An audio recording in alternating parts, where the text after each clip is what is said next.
आतंकियों को चरमपंथी कहने के पीछे बीबीसी की साजिश।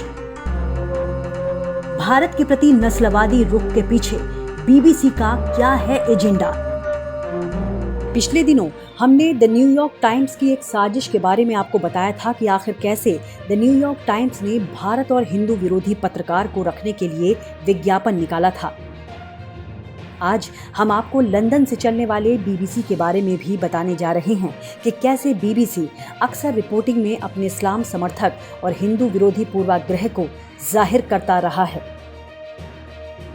हिंदी रिपोर्टिंग में बीबीसी आतंकियों को आतंकी न कहकर चरमपंथी कहता है और इंग्लिश रिपोर्टिंग में बीबीसी टेररिस्ट को मिलिटेंट्स कहता है। कई बार आतंकवादियों को चरमपंथी, मिलिटेंट्स या बंदूकधारी बताना बीबीसी के लिए नई बात नहीं है। इस मामले में बीबीसी की हर बार आलोचना भी हुई है, लेकिन बीबीसी अपने एजेंडे को ही सबसे आगे रखता है। क्या बीबीसी जैसे बड़े समाचार नेटवर्क के लिए इन शब्दों के कोई मायने नहीं होते? ऐसा बिल्कुल भी नहीं है।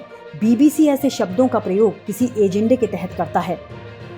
खैर, फिर भी अगर बीबीसी को लगता है कि दुनिया भर में ऐसी रिपोर्टिंग करना न्याय संगत है, तो फिर वैश्विक आतंकवाद के विरुद्ध दुनिया की लड़ाई का क्या होगा?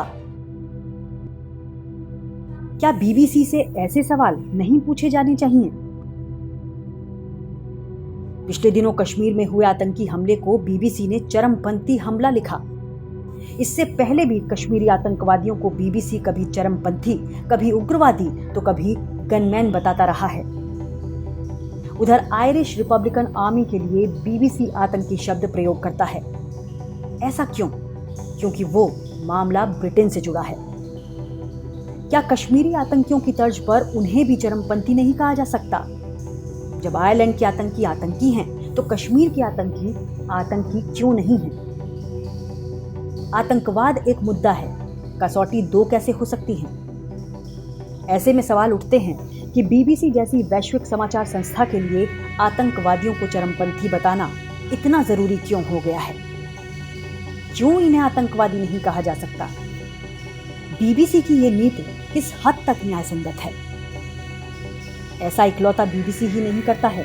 ऐसे भारत के अंदर से चलने वाले कई अफजल प्रेमी और नक्सल समर्थक मीडिया हाउस भी करते हैं।